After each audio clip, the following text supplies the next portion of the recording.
சீரியேசுநாதனுக்கு ஜெயமங்கலம் என்ற மகளே.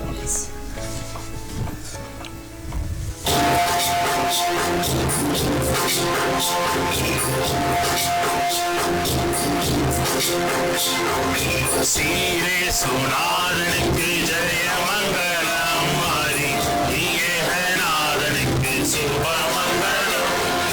சீரியேசுநாதனுக்கு ஜெயமங்கலம், மாறி ஏகநாதனுக்கு சுபமங்கலம். பாரேரு நீரனுக்கு பரமபராதனுக்கு, பாரேரு நீரனுக்கு பரமபுர்பாதனுக்கு, நேரேரு போதனுக்கு நித்திய சங்கீதனுக்கு, நேரேரு நித்திய சங்கீதனுக்கு. சீரியேசுநாதனுக்கு ஜெயமங்கலம், ஆதி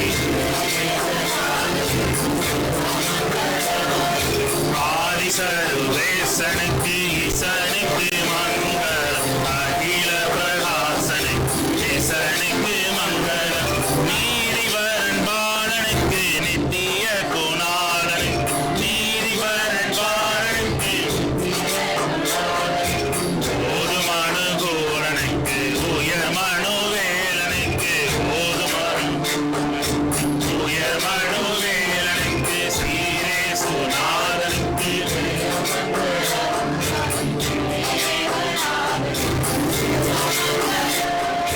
மானாதி மானனுக்கு வாணனுக்கு மங்களம், வடகலை ஞானனுக்கு ஞானனுக்கு மங்களம். காணானலேயனுக்கு கன்னிமரி,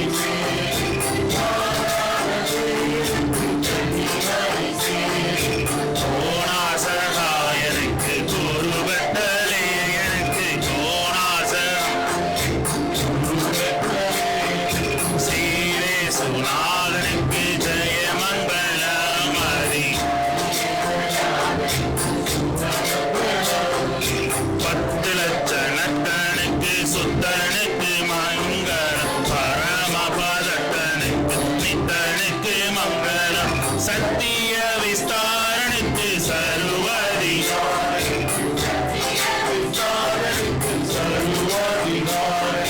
பக்தரூபகாரனுக்கு பரமகுமாரனுக்கு. சீரியேசுநாதனுக்கு ஜெயமங்கலம், ஹரி திரியேதனுக்கு சுபமங்கலம். சங்கீத பகுதிக்காக கடந்து செல்வோம். நம் மத்தியில் இருக்கக்கூடிய சிஸ்டர் ஜெயராணி அவர்கள் சங்கீத பகுதி நடத்துவார். வாசிக்கும்படியாக தெரிந்து கொள்ளப்பட்ட வேதபாட பகுதி சங்கீதம் 4. இந்த சங்கீதத்தை நம்ம 3 பகுதியாக நம்ம பிரித்து பார்க்கலாம். முதல் 3 வசனங்கள் 1, 2, 3 அந்த வசனம் தாவீதினோட அங்கலாய்ப்பாக நம்ம பார்க்குறோம். 4, 5 வசனங்கள் தாவீதோட ஆலோசனை, நமக்கு என்ன ஆலோசனை சொல்கிறாருன்றதை பார்க்குறோம். 7, 8 வசனம் தாவீதின் ஆனந்தம், அவருடைய மகிழ்ச்சி எப்பேற்பட்டது அப்படின்றத பற்றி நம்ம பார்க்குறோம். முதல் 3 வசனங்கள் தாவீதோட அங்கலாய்ப்பு. தாவீது எதற்காக அங்கலாய்த்தார்? அவரோட வாழ்க்கையில அநேக நாட்கள் தன்னுடைய விரோதிகளாலும் தன்னுடைய பகைஞராலும் அவருக்கு ஏகப்பட்ட அநீதியான காரியங்கள் அவருடைய வாழ்க்கையில நடந்தது. அப்பேற்பட்ட அநீதியான காரியங்களுக்காக தான் அவர் அங்கலாய்த்து நம்முடைய ஆண்டவரை இயேசு கிறிஸ்துவை நோக்கி கூப்பிடுறாரு. எப்படி கூப்பிடுறாரு? அந்த வசனத்தை, அந்த சங்கீதத்தை தொடங்கும் போதே ஒரு அழகான பேர் சொல்லி கூப்பிடுறாரு. என் நீதியின் தேவனே எனக்கு இறங்கும் அப்படின்னு சொல்றாரு. அப்போ கர்த்தர் நீதியின் தேவன். அவருடைய பல நேரங்கள்ல கர்த்தர் தாவீதுக்கு நீதி செய்திருக்கிறாரு. அதனாலதான் அவர் அவ்வளவு ஒரு நம்பிக்கையா என் நீதியின் தேவனே எனக்கு இறங்கும் அப்படின்னு சொல்றாரு. ஆண்டவரா இயேசு கிறிஸ்து ஆமா, அவர் நமக்கு எப்பயும் நீதியின் தேவன் தான். அவர் நம்முடைய பாவத்தை பாராத சுத்த கண்ணர். நீதியும் நியாயமும் அவருக்கு அவர் எப்பயும் அதை விரும்புவார். அவர் எந்த ஒரு பாகுபாடு எதுவுமே பார்க்கறது கிடையாது. நம்ம அவரை நோக்கி கூப்பிட்டோம்னா நமக்கு 1008 எவ்வளவு அங்கலாய்ப்புகள் நம்முடைய வாழ்க்கையில இருக்கலாம். அவரை நோக்கி கூப்பிடும்போது அவர் நமக்கு ஒரு நீதியின் தேவனா இருந்து, ஒரு நல்ல நியாயாதிபதியா இருந்து, நம்முடைய காரியங்களுக்கு நம்முடைய நீதிக்கு அவர் ஒரு நல்ல நியாயத்தை கொடுக்கிறவரா இருக்காரு. லூக்கா 18ஆம் அதிகாரத்துல கூட ஒரு அநீதியான நியாயாதிபதியை நம்ம பார்க்க முடியும். ஒரு ஏழை விதவை பெண் தனக்கு நியாயம் கேட்டு அந்த நியாயாதிபதியின் இடத்துல பல முறை நடந்தே போய் கேட்குறாங்க, எனக்கு நியாயம் பண்ணுங்கன்னு. ஆனா அவருக்கு மனதில்லை அந்த பெண்ணுக்கு நியாயம் பண்ணணும் அப்படின்னு சொல்லிட்டு. ஒருவேளை அவங்க ஏழையா இருந்ததுனால இருந்திருக்கலாம், இப்போ உலகத்துல வந்துட்டு பல பேர் எப்படி பண்றாங்க, பைசா கொடுத்துலாம் வந்துட்டு கேஸ் ஜெயிக்கிறதுக்கு அந்த மாதிரிலாம் பண்றாங்க. ஸோ அந்த மாதிரி ஒருவேளை அவர் எதிர்பார்த்தாரோ என்னவோ தெரியாது. ஆனா அவருக்கு வந்துட்டு அந்த விதவை பெண்ணுக்கு வந்துட்டு நியாயம் பண்றதுல அவருக்கு மனது இல்லாம இருந்தது. அப்பேற்பட்ட நேரத்திலையும் கர்த்தர் வந்துட்டு அவரோட மனசுல பேசுறாரு.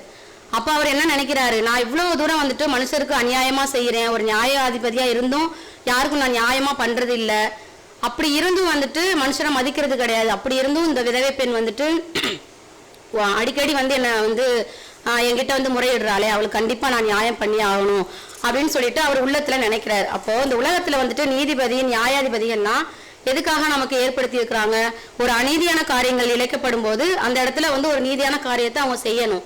ஏன்னா நம்ம எல்லார்ட்டையும் கேட்கும் போது நமக்கு உடனே நீதி நியாயங்கள் நமக்கு கிடைக்க போறது கிடையாது. அதுக்குன்னு யாரும் இருக்காங்களோ சட்டபூர்வமாவோ எப்படியோ அப்படி போயிட்டு கேட்கும் போதுதான் கண்டிப்பா நமக்கு நீதி கிடைக்கும். ஆனா அப்பேற்பட்ட நீதி நியாயாதிபதிகளே வந்துட்டு சில நேரங்கள்ல அநீதியா நடக்கக்கூடும். ஆனாலும் நம்ம வந்துட்டு நம்ம நமக்கு நடந்த அந்த காரியங்களுக்காக வந்துட்டு நம்ம வருத்தப்பட்டு கர்த்தரிடத்துல நம்முடைய அங்கலாய்ப்புகளை நம்முடைய விண்ணப்பங்கள் மூலமா நம்ம ஜெபத்தின் மூலம் கர்த்தரிடத்துல பேசும்போது கண்டிப்பா வந்துட்டு நமக்கு நீதி நியாயத்தை வழங்குறதுக்கு அவருக்கு சித்தமுள்ளவரா இருக்காரு. ஏன்னா நம்முடைய நியாயாதிபதி வந்துட்டு பொய் சொல்றவர் கிடையாது, அவர் வந்துட்டு பாகுபாடு பார்க்கிறவர் கிடையாது, பரிதானம் வாங்குறவர் கிடையாது, ஏழை பணக்காரன் இல்ல தாழ்ந்தவர் உயர்ந்தவர் அப்படின்ற வேறுபாடு வித்தியாசம்லாம் பார்க்கிறவர் நம்முடைய நியாயாதிபதி கிடையாது. ஆகவே நம்மளும் வந்துட்டு நம்ம வாழ்க்கையில சிறு துன்பங்களோ கஷ்டங்களோ யார் மூலமோ நமக்கு ஏதோ ஒரு அநியாயம் நமக்கு இழைக்கப்படும் போது கர்த்தரை நோக்கி கூப்பிடும் போது நம்முடைய அங்கலாய்ப்புகளுக்கு அவர் வந்துட்டு நிச்சயமா பதில் சொல்ல வல்லவராய் இருக்கிறாரு. 3வது வசனத்துல பக்தி உள்ளவனை கர்த்தர் தமக்காக தெரிந்து கொண்டார் என்று அறியுங்கள், நான் கர்த்தரை நோக்கி கூப்பிடுகையில் அவர் கேட்பார் அப்படின்றாங்க. பக்தி உள்ளவனை கர்த்தர் தமக்காக தெரிந்து கொண்டார். ஆமா, நம்முடைய பக்தி எப்பேற்பட்டது. நம்ம சில பேர் என்ன பண்ணுவோம், உலகத்தாருக்காக நம்முடைய பக்தியை காட்டுவோம். நான் ஆண்டவர்கிட்ட ரொம்ப எப்பயும் நான் ஆண்டவரை நோக்கி கூப்பிடுவேன், டெய்லி பைபிள் படிப்பேன் அப்படின்னு நம்ம உலகத்தார் தெரியும்படியா சில பேர் பண்ணுவோம். ஆனா அதெல்லாம் பக்தி. கர்த்தருக்கும் நமக்கும் உள்ள பக்தி நம்முடைய இருதயத்துல மட்டும்தான் நமக்கு இருக்கணும். அதை நம்முடைய இருதயத்தை மட்டும்தான் கர்த்தர் ஆராய்ந்து அறிகிறவரா இருக்கிறாரு. அப்பேற்பட்ட பக்திமான்களை தான் கர்த்தர் வந்து தமக்காக தெரிந்து கொள்றவரா நம்ம பாக்குறோம் இந்த இடத்துல வந்துட்டு. அப்போ நம்ம வந்துட்டு அடுத்தவங்களுக்கு தெரியும்படியா செய்யணும்னு எந்த அவசியமும் கிடையாது. நம்முடைய பக்தி வந்து கர்த்தருக்கு தெரிஞ்சா போதும். பூமியில வந்துட்டு அநேக பக்திமான்கள் இருக்கிறாங்க. அப்ப சில பேரை வந்து கர்த்தர் வந்து தமக்காக தெரிந்து கொண்டதை நம்ம பல நேரங்கள் நம்ம பார்க்க கூடும்.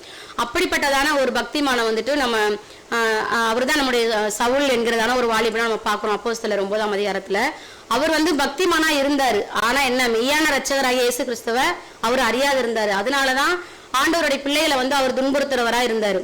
ஆனாலும் அப்பேற்பட்ட ஒரு பக்திமானையும் கர்த்தர் தமக்காக தெரிந்து கொண்டாரு. தமஸ்குவின் வீதிகள்ல அவர் தெரிந்து கொண்டதை நம்ம பாக்குறோம். அப்போ நம்முடைய நீதி நியாயம் எப்படி இருக்கு, நம்முடைய பக்தி எப்படி இருக்குன்றத கர்த்தர் கண்டிப்பா பாக்குறவரா இருக்காரு. நம்ம நினைச்சுக்கலாம் நம்ம எது பண்ணாலும் நம்மளை யாரும் பாக்குறது கிடையாது அப்படின்னு கிடையாது. அப்படி கிடையாது. நம்முடைய ஒவ்வொரு அசைவுகளையும் கர்த்தர் அறிகிறவரா இருக்காரு. அதனால நம்முடைய பக்தி வந்து கர்த்தருக்கு எதுவானதா இருக்கட்டும். அது வந்து அந்த பக்தி அது அடுத்தவங்களுக்கு உதவி செய்வதா இருக்கலாம், இல்லாதவங்களுக்கு நம்ம என்ன ஹெல்ப் வேணா பண்ணலாம், அப்படியும் இருக்கலாம். கர்த்தர் நோக்கி கூப்பிடுறது மாத்திரம்தான் பக்தி கிடையாது. இல்லாதவங்களுக்கு நம்மளால இயன்ற உதவிகளை செய்தாலும் அதுவும் பக்தி தான். அப்பேற்பட்ட பக்தி உள்ளவனை தான் கர்த்தர் வந்து தமக்காக தெரிந்து கொள்கிறார். அதுக்கப்புறம் வந்துட்டு நான் கர்த்தரை நோக்கி கூப்பிடுகையில் அவர் கேட்பார். அது எப்பேற்பட்ட ஒரு நம்பிக்கையே தாவீதின் இடத்துல நம்ம காண முடிகிறது. நான் கூப்பிட்டேன்னா கண்டிப்பா கர்த்தர் வந்து கேட்பாரு அப்படின்னு அவ்வளவு நம்பிக்கையா அந்த இடத்துல அவர் சொல்றாரு.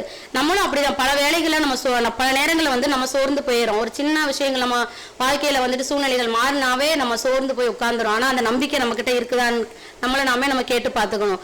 ஆனா தாவீதுக்கு பல நேரங்கள்ல அவர் எங்கேயோ ஒரு இடத்துல ஆடு மேய்ச்சிட்டு இருந்தாரு, அவர் பாட்டில் ஆடு மேய்ச்சிட்டு தான் இருந்திருப்பாரு. அவரை கூட்டிட்டு வந்து ராஜாவாக்கி அவருக்கு எவ்வளவு ஒரு கஷ்டங்கள், வாழ்க்கையில பாதி நாள் வந்துட்டு அவருக்கு போராட்டங்கள் தான்.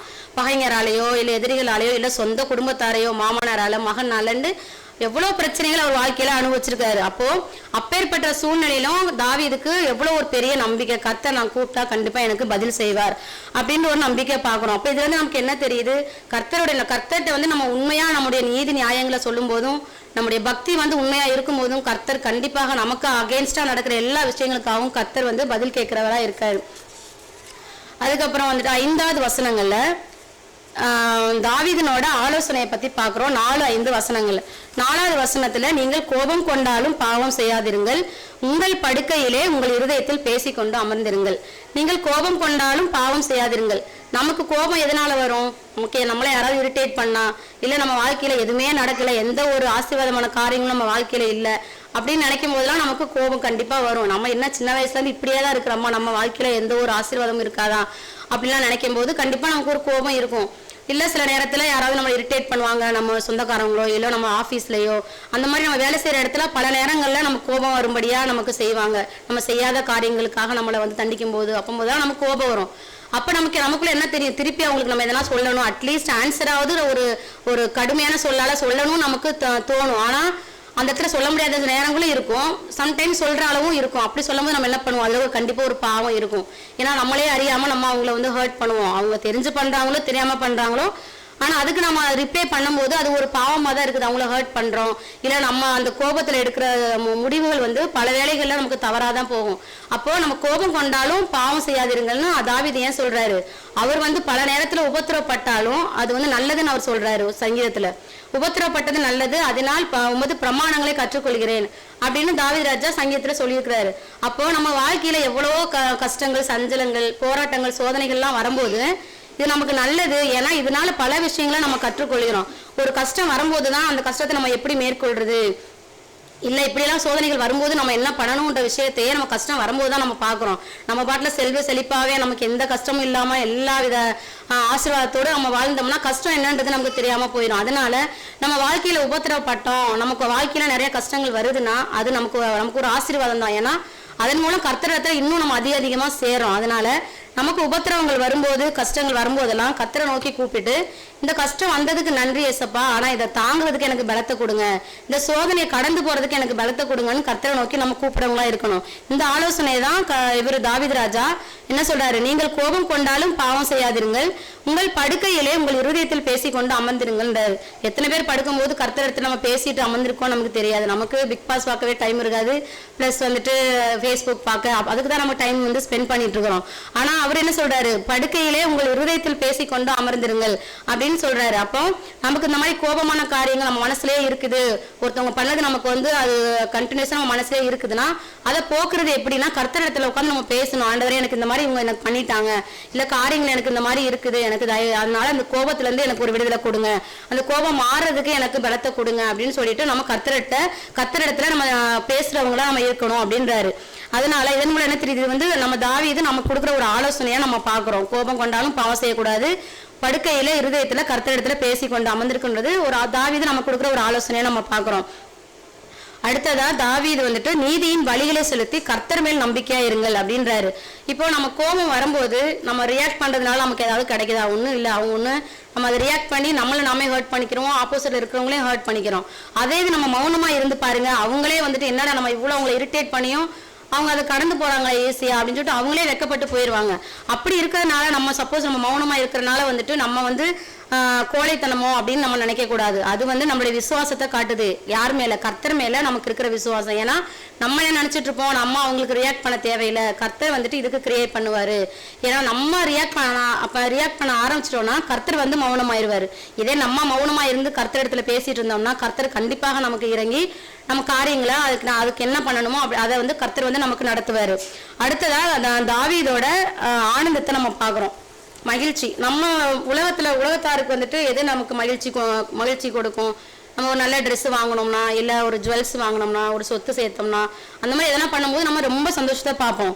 அவர் 7ஆம் வசனத்துல என்ன சொல்லியிருக்காங்கன்னா, அவர்களுக்கு தானியமும் திராட்சரசமும் பெருகி இருக்கிற காலத்தின் சந்தோஷத்தை பார்க்கிலும் அதிக சந்தோஷத்தை என் இருதயத்திலே தந்தீர் அப்படின்றாரு. தானியம் திராட்சரசமும், இப்போ ஒரு விவசாயிக்கு தான் தெரியும் அதோட கஷ்டம் என்னன்றது. ஒரு வருஷம் ஃபுல்லா அதுக்காக அவர் மெனக்கெட்டு எவ்வளோ காரியங்களை பண்ணுவாங்க, வெயில நின்று அவ்வளோ காரியங்கள் பண்ணி மழை நல்லா பெஞ்சுதான் அந்த வருஷத்துல அவங்களுக்கு ஒரு நல்ல விளைச்சல் கிடைச்சதுன்னா அவங்க எவ்வளோ சந்தோஷப்படுவாங்க. நம்ம விதைச்சதை காட்டிலும் ஒரு இரட்டிப்பான நன்மையை பார்க்கும்போது அவங்க கண்களை ஒரு ஆனந்தத்தை நம்மளால பார்க்க முடியும்.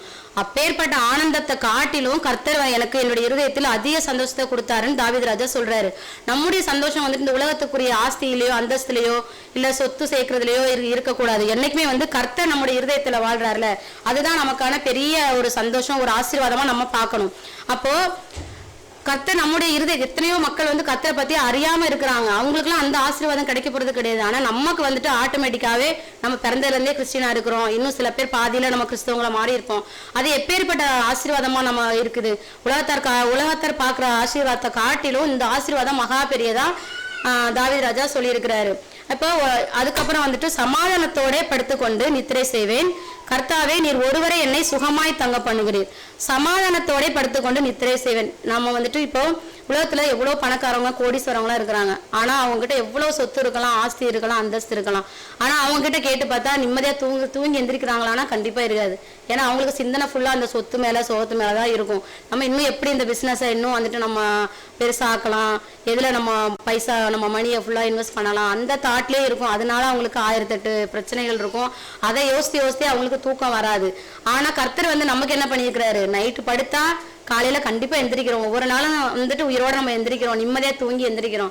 அதுவே எவ்வளவு பெரிய ஆசீர்வாதம். ஆனா நிறைய பேர் வந்துட்டு இதை நம்ம ஒரு பெரிய விஷயமாவே நினைக்கிறது கிடையாது. நைட்டு தூங்கினா காலை எந்திரிக்கிறோம், அதான ரொட்டீன் அப்படின்னு நினைக்கிறோம். ஆனா அந்த தூக்கம் இல்லாம கஷ்டப்படுற பேர் எத்தனை பேர் இருக்கிறாங்க. வியாதினாலேயோ இல்ல இந்த மாதிரி உலக பிரகாரமான காரியங்கள்னாலேயோ அதை நினைச்சு ஃபீல் பண்ணிட்டு இருக்கிறனால எவ்வளவு பேருக்கு ஒரு நிம்மதியான தூக்கம் இருக்காது. ஆனா கர்த்தர் வந்து நமக்கு அப்படி கிடையாது. படுத்தா காலையில நிம்மதியா எந்திரிக்கிற அளவுக்கு ஒரு ஆசீர்வாதத்தை நமக்கு கொடுத்திருக்கிறாரு.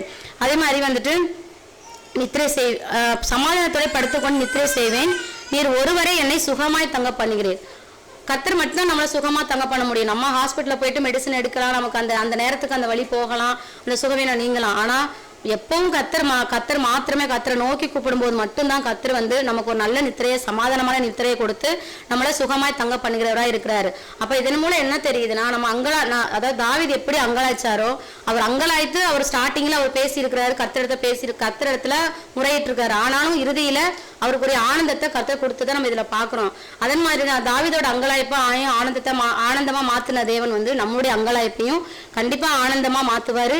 நம்முடைய நீதியின் தேவன் நமக்கு நியாயமான பதில் செய்து நம்மளை சுகமாய் தங்க பண்ணுவார். ஆமீன். கர்த்தர் தாமே இந்த வசனத்தை ஆசீர்வதிப்பார். கொடுத்த சங்கீதத்துக்காய் நன்றி செலுத்திக் கொள்கிறேன். துதி ஆராதனைக்குள்ளாய் கடந்து செல்வோம். நம்ம மத்தியில் கூடிய பிரதர் வெங்கடேஷ் அவர்கள் துதி ஆராதனை நடத்துப்பார்.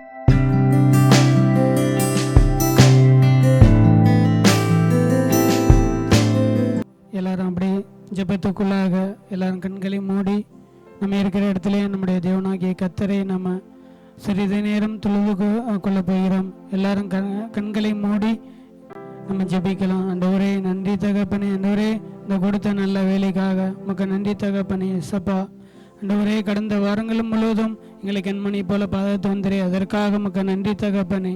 உமக்கு கோடான கோடி நன்றி தகப்பனே. இந்த நாளை எங்களை ஆண்டவரே காண கிருபை செய்தரே, அதற்காக உமக்கு நன்றி தகப்பனே. ஸ்தோத்திரங்கத்தாவே நன்றி நன்றி ஆண்டவரே. எத்தனையோ பேர் தகப்பனே இந்த நாளை காணாத படிக்க தகப்பனே ஆண்டவரே இருந்தாங்க தகப்பனே. ஆனால் எங்களுக்கு தகப்பனே சுகமாக தகப்பனே இந்த நாளை காண கிருபை செய்தரே, அதற்காக உமக்கு நன்றி தகப்பனே. நன்றி நன்றி நன்றி. எல்லாரும் ஜெபிக்கலாம், எல்லாரும் ஜெபிக்கலாம்.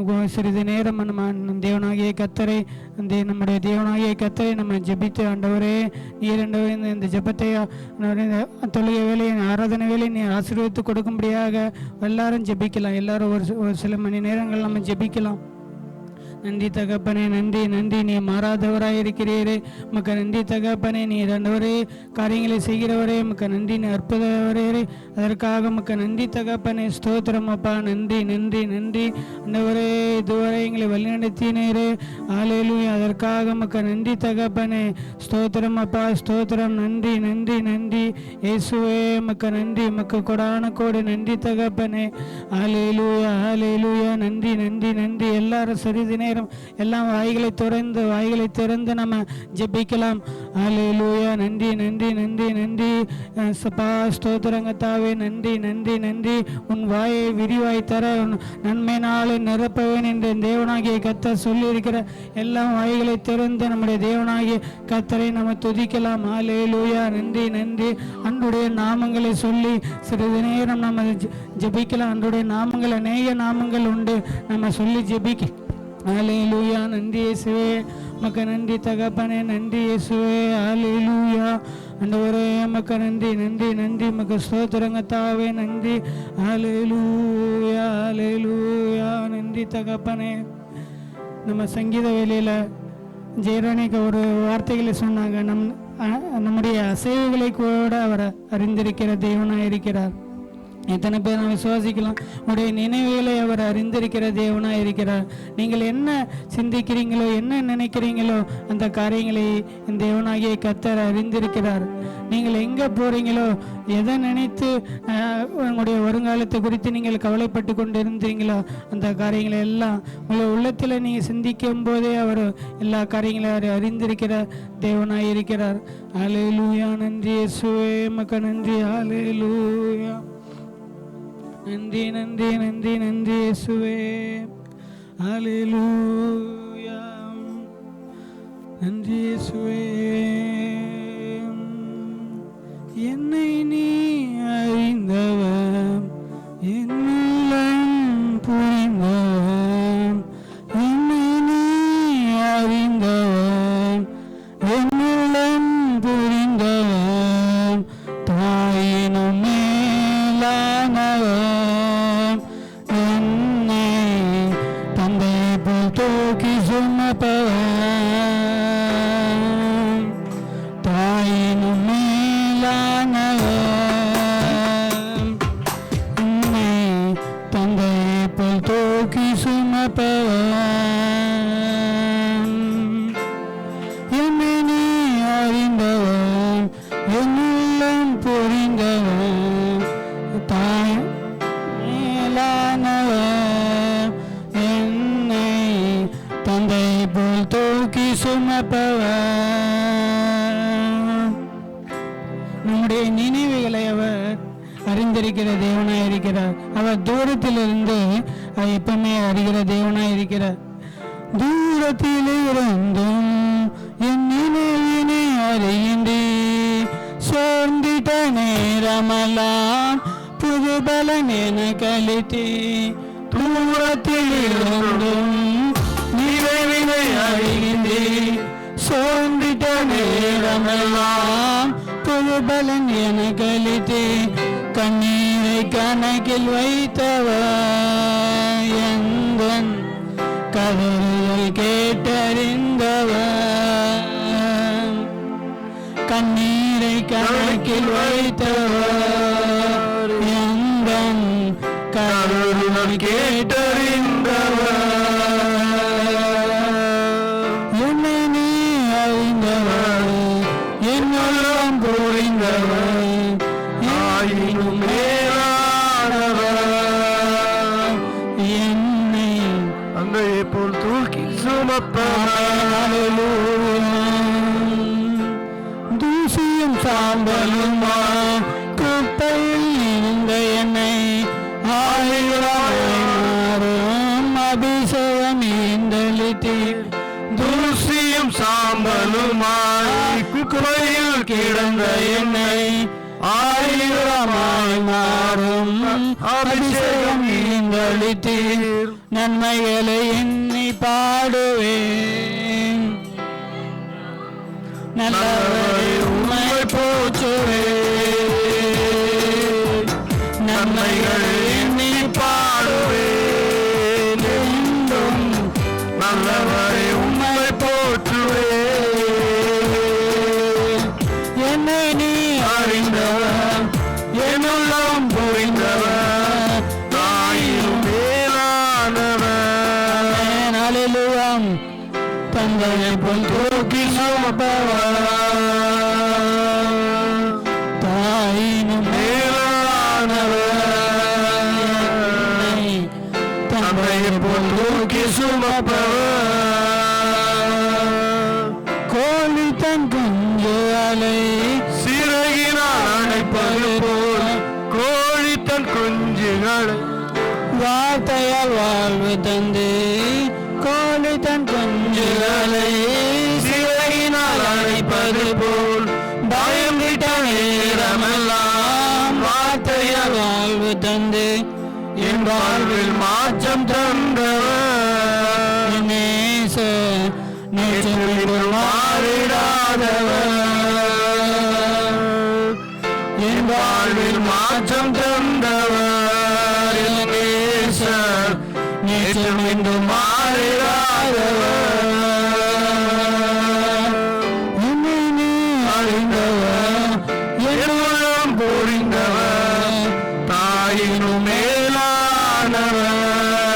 தன்னை தந்தையை போல் தூக்கி சுமப்பவர்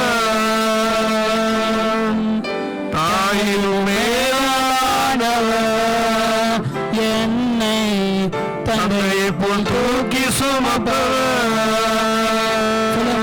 தாயினும் மேலானவர் என்னை தந்தையை போல் தூக்கி சுமக்கிற தேவனாய் இருக்கிறேன். ஹல்லேலூயா. நன்றி சந்தாமே. நம்ம தூசியும் சாம்பலமும் இருந்தவர்களை தேவனாகிய கர்த்தர் நம்மை தூக்கி எடுத்திருக்கிறார். ஆமென். ஹல்லேலூயா. கோழி தன்னுடைய பறவை வந்து கொத்துறது வரும்போது வந்து கோழி தன்னுடைய குஞ்சுகளை வந்து வந்து அழகா மறைத்து பாதுகாக்குமா. அது போலதான் நம்முடைய தேவனாகிய கர்த்தரும் நம்முடைய ஆபத்தான சூழ்நிலையில ஆபத்தான காலத்தில் நம்ம இருக்கும் பொழுது நம்மளை வந்து கோழி சிறுகளை மூடி மறைக்கிறது போல அவர் நம்மளை மூடி பாதுகாக்கிற தேவனாக இருக்கிறார். தாயினும் மேலானவர் என்னை தந்தை போல் தூக்கி சுமப்பவர் தாயினும் மேலானவர் என்னை தந்தை போல் தூக்கி சுமப்பவர் என்னை நீ அறிந்தவர் என்னெல்லாம் புரிந்தவர் என்னை நீ அறிந்தவர் என்னெல்லாம் புரிந்தவர் தாயிலும் மேலானவர் என்னை தந்தை போல் தூக்கி சுமப்பவர் தாயினும் மேலானவர் தாயிலும் மேலானவர் என்னை தந்தை போல் தூக்கி சுமப்பவர். கண்ணீரை துருத்தியில் அவர் கலந்து வைத்திருக்கிறவராக இருக்கிறார். அவனுடைய கதிரில் கண்ணீர்களை அவர் கேட்டிருக்கிறார்.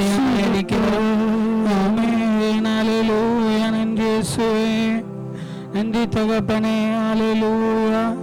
நன்றி நன்றி நன்றி இயேசுவே. நீ இரண்டவரைங்களை ஒரு கோழி தன் குஞ்சுகளை ஒரு சிறுவரின் கீழே மறைப்பது போல தகப்பனே ஆபத்து வேலையில் மறைத்தவன் தெரியும். மகன் நன்றி தகப்பனே. மகன் நன்றி தகப்பனே. ஹல்லேலூயா. நன்றி இயேசுவே. நன்றி நன்றி நன்றி இயேசுவே. நன்றி. எல்லாரும் அவரை துதிப்பான் நம்ம ஜெபத்தோடு. மகன் நன்றி இயேசுவே. மகன் நன்றி நன்றி நன்றி.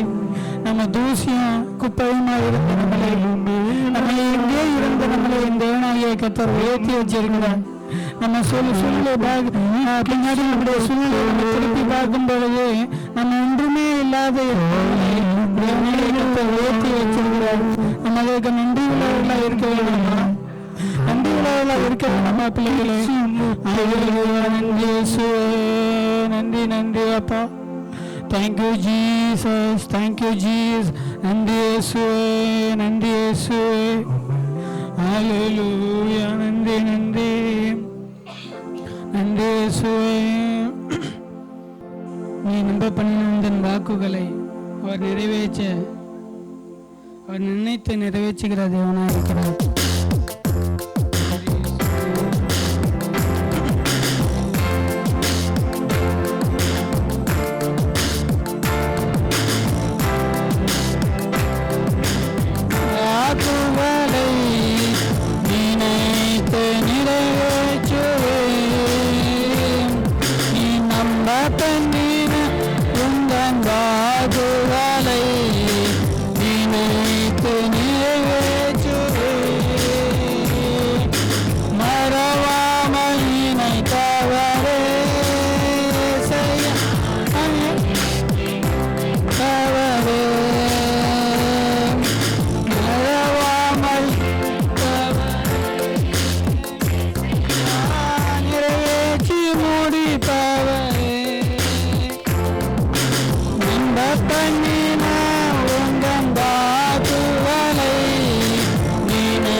கைகளை கொண்டு அவர் தொடங்கினதை எல்லாம் அவர் உங்களுடைய கைகளை கொண்டு நிறைவேற்ற வல்லவராய் இருக்கிறார். உங்களுடைய கைகளை கொண்டு நீங்கள் தொடங்கினது எது காரியமோ அவர் நிறைவேற்ற வல்லவராய் இருக்கிறார்.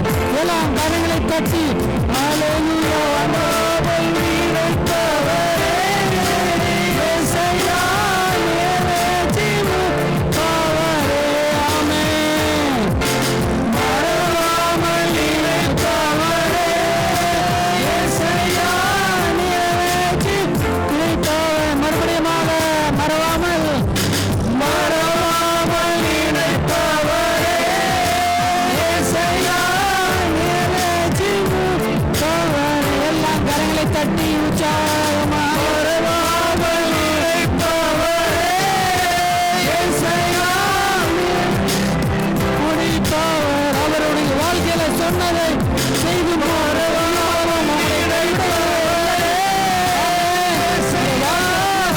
செய்து சொன்னார். அவர் செய்து முடிக்கும் அளவு உங்களை கைவிடவே மாட்டார். ஹல்லேலூயா.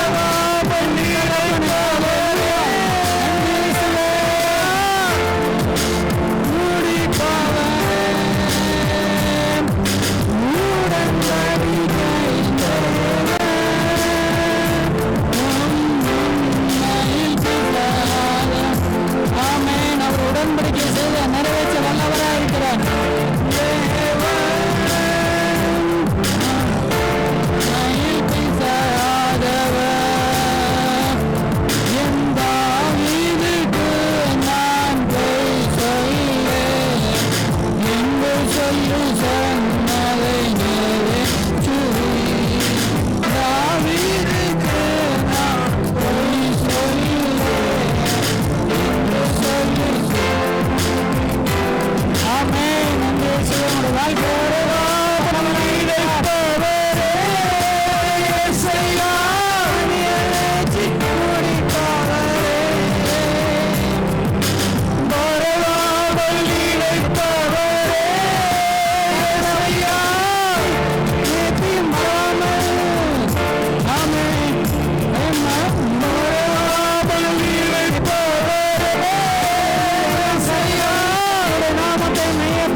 தந்தை உன்னை மறக்கலாம், நண்பர் உன்னை மறக்கலாம், சொந்த பந்தங்களை மறக்கலாம்.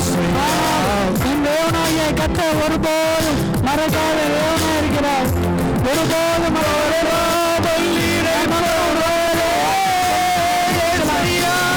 ஒருபோதும் மறக்கவே மாட்டாருங்க. ஒருபோதும் மறவாத தேவன், என் மறவாத தேவன்.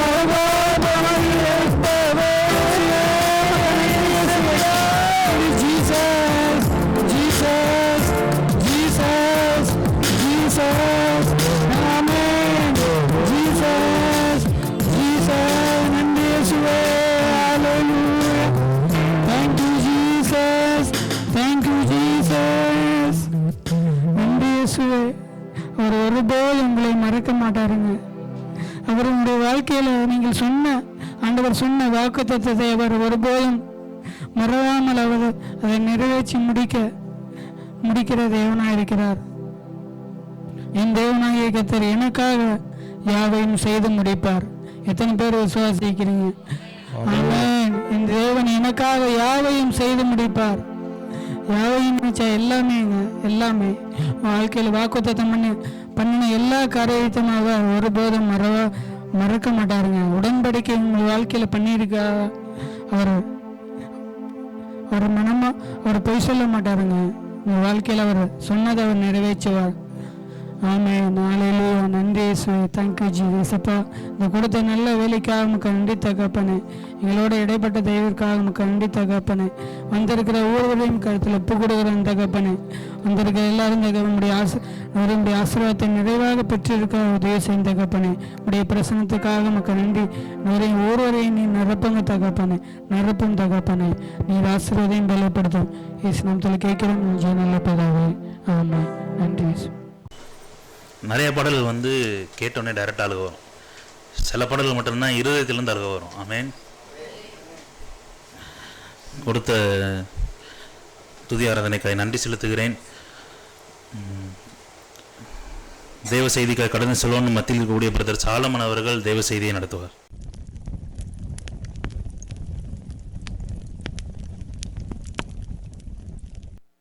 உம்மை விட்டு தூரம் விலகி நான் சென்ற நேரம் எனக்காய் காத்திருந்த அன்பு பெரியதே. விட்டு விலகும் நேரம் விலகி நான் சென்ற நேரம் எனக்காய் தாங்குகின்ற அன்பு பெரியதே.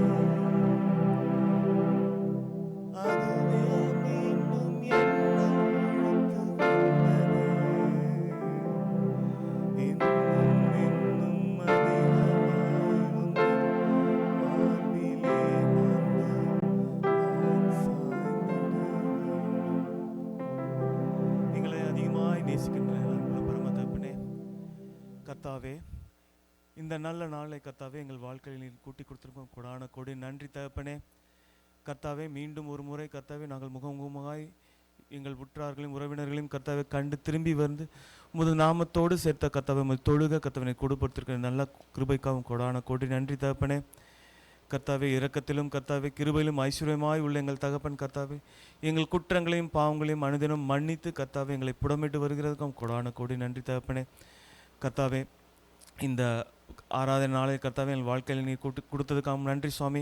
இந்த ஆராதனை வேலையில் கர்த்தாவே உமது நாமம் பிரஸ்தாபப்படவும் கர்த்தாவே அடியேன் கொடுக்கிற இந்த வார்த்தை கர்த்தாவே உமது இருதயத்தின் எங்கள் இருதயத்தின் வாஞ்சைகளையும் கர்த்தாவே உமது தியானங்களையும் கர்த்தாவே உங்களுக்கு பிரதியாக இருக்க கர்த்தாவே நீ கிருபைசின் வேண்டிக் கொடுக்குறோம் சுவாமி. மீதியான அந்த நேரத்தை பொறுப்பெடுத்துங்க சுவாமி.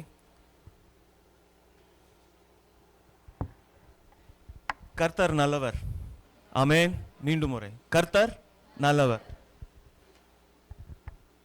இந்த வாரம் முதல்ல நான் இதான் என்னோடய ஃபர்ஸ்ட் மெசேஜ்.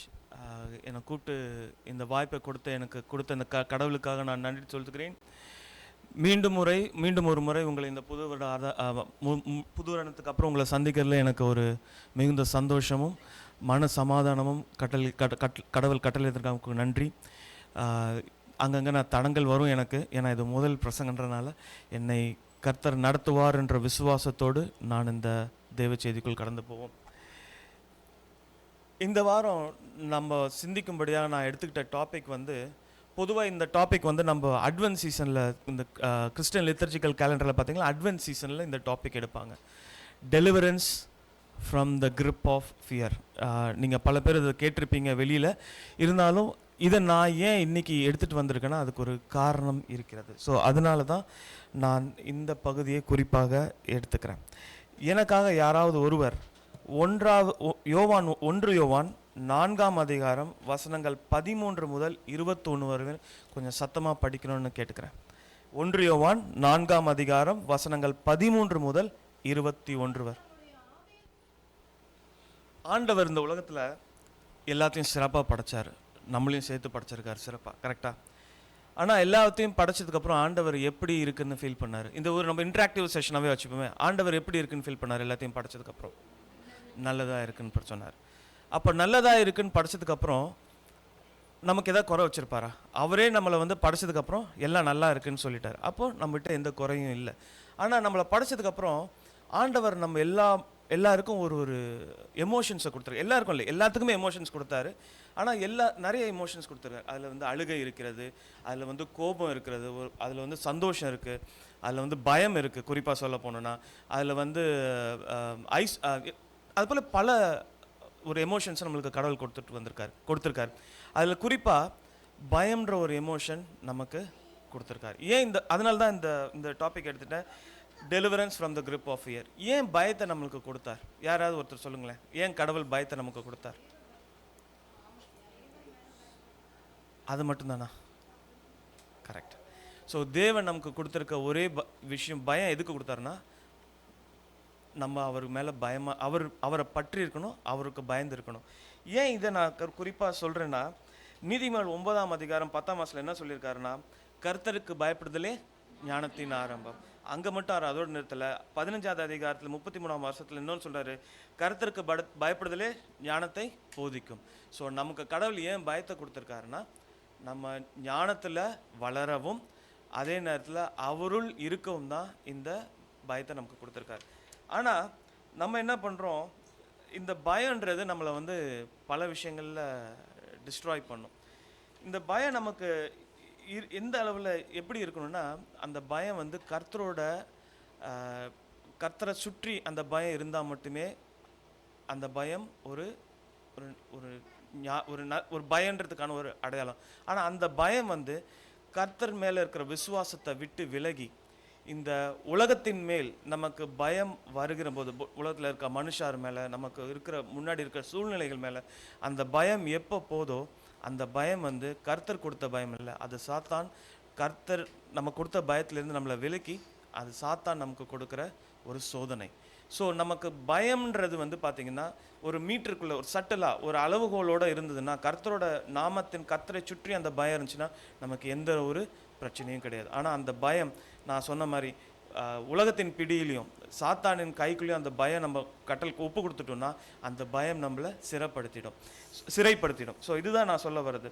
ஸோ நீங்கள் ஒரு உதாரணத்துக்கு சொல்கிறேன், பயம் எல்லாருக்கும் ஒவ்வொருத்தருக்கும் ஒரு மாதிரி இருக்கும். இப்போது எனக்கு வந்து எங்கள் அப்பா அம்மாவை பார்த்தா சின்ன வயசில் பயம். டீச்சர்ஸ்க்கு வந்து இன்றைக்கி இருக்கிற சுச்சுவேஷனை சொல்லுவோம், டீச்சர்ஸ்க்கு வந்து ஸ்டூடெண்ட்ஸை பார்த்தா பயமாக இருக்குது. அது மாதிரி கணவர்களுக்கு வந்து மனைவியை பார்த்தா பயமாக இருக்குது. இல்லையா அஜித்? இல்லையா மாத்தியா? ஸோ அது மாதிரி பயம் வந்து பார்த்திங்கன்னா ஒவ்வொருத்தருக்கு ஒரு மாதிரி ஒரு உருவத்தில் இருக்கும். ஆனால் அந்த பயம் வந்து பார்த்திங்கன்னா நான் சொன்ன மாதிரி தான் ஒரு அளவுகோல இருக்கிற வரலையும் நமக்கு பிரச்சனை கிடையாது. ஆனால் இந்த பயம் வர நேரத்துலலாம் கர்த்தர் வந்து நமக்கு பல அனுகூலமான வார்த்தைகளே கட்டளையிட்டு இருக்கிறார். குறிப்பாக என்னையே எடுத்துக்கோங்களேன், நான் ஏன் இந்த டாப்பிக்கை பர்சனலாக ஏன் இந்த டாபிக் எனக்குள்ளே பேசிச்சு அப்படின்னா, நான் எப்பயுமே என்னை குறித்து நான் ஒரு ஜட்ஜ்மெண்ட் வச்சுருப்பேன். நான் வந்து ஒன்றுக்காகாதவன், நான் வந்து இந்த மாதிரி ஒரு மேடையில் ஏறுறதுக்கு எனக்கு தகுதி இல்லாதவன், ஏன்னா நான் என்னோடய பாஸ்ட் இது, எனக்கு இருக்கிற இந்த ப்ராப்ளம்ஸ்லாம் இருக்குது. ஆனால் இதெல்லாம் அறிஞ்சவர் தான் கர்த்தர். நம்ம ஒரு இடத்துல கொண்டு வந்து நிறுத்துறாருன்னா அவருக்கு தெரியாமல் நம்மளை கொண்டு வந்தாங்க, அவர் நிறுத்துறது கிடையாது. ஸோ எதுக்கு பயப்படணும்? ஏன் பயப்படணும்? அப்படியே உங்களுக்கு பயம் இருந்தாலும் கர்த்தர் அதுக்கான வார்த்தை நமக்கு கூட கொடுத்துருக்காரு. என்னதுன்னா, ஏசாயா 41ஆம் அதிகாரம் 10ஆம் வசனம் பார்த்தீங்கன்னா, நீ பயப்படாதே, நான் உன்னோடு கூட இருக்கிறேன், திகையாதே, உன் தேவன் நான் உன்னை பலப்படுத்தி உனக்கு சகாயம் பண்ணுவேன், என் நீதியின் வலது கரத்தினால் உன்னை தாங்குவேன் என்கிறார். அப்போனா எதுக்கு இந்த வீணான பயம் நமக்கு? ஸோ கடவுள் நமக்கு கூட இருக்கிறாரு, நம்மளை பலப்படுத்துகிறாரு, நம்மளை வந்து ஒரு ஒரு ஒரு 360 டிகிரி நம்மளை பாதுகாக்கிறாருன்னு ஒரு நம்பிக்கையும் விசுவாசம் நமக்கு வந்ததுக்கப்புறம் எதுக்கு நமக்கு இந்த பயம் நம்மளை சிறைப்படுத்தணும்? இதுதான் இந்த இந்த இந்த இந்த இந்த இந்த செர்மனை நான் கொடுத்த ஒரு விஷயமா இருக்கும். Fear does not rule the world. Who rules the world? யாருக்கா தெரியுமா? Who rules the world? Fear rules the world? Who rules the world then? So God rules the world, fear does not. So அப்படின்ற ஒரு விசுவாசம் நமக்குள்ளே இருக்கணுன்றதுக்காக தான் கடவுள் சங்கீதம் 23:4 நம்மளுக்கு என்ன சொல்றாரு? என் மரண இருளின் தாவீது அப்படி தான் சொல்கிறாரு, என் மரண இருளின் பள்ளத்தாக்கில் நடந்தாலும் பொல்லாப்புக்கு பயப்படேன், உமது கோலும் தடியும் என்னை தேற்றும். அப்போது நம்ம என்ன நினைக்கிறோம் அப்படின்னா, கடவுள் நம்மளை ஒரு சோதனைக்குள்ளே நம்மளை அனுப்புகிறாருன்னா அவர் நம்மளை வெறுசாக அனுப்புறதில்ல, அவர் நம்ம கூடவே தான் ட்ராவல் பண்ணுறாரு. ஸோ எப்பயும் அந்த விசுவாசம் நம்ம கூட இருக்கும்போது நம்ம சந்திக்கிற ஒவ்வொரு நிகழ்வுகளும் ஒவ்வொரு பயமும் எந்த ஒரு பயமும் நிகழ்வுகளும் நம்மளை பயப்படுத்தாது. குறிப்பாக நம்ம அந்த பயத்தினால ஒரு எமோஷ்னல் ப்ரிசனில் மாட்டிக்காமல், அந்த ப்ரிசனில் மாட்டிக்காத மட்டும் இல்லாமல் பயத்தின் நிமித்தம் நம்ம பல தவறுகளை செய்கிறோம். பயத்தின் நிமித்தம் நம்ம செய்கிற பாவங்கள் நிறைய இருக்குது.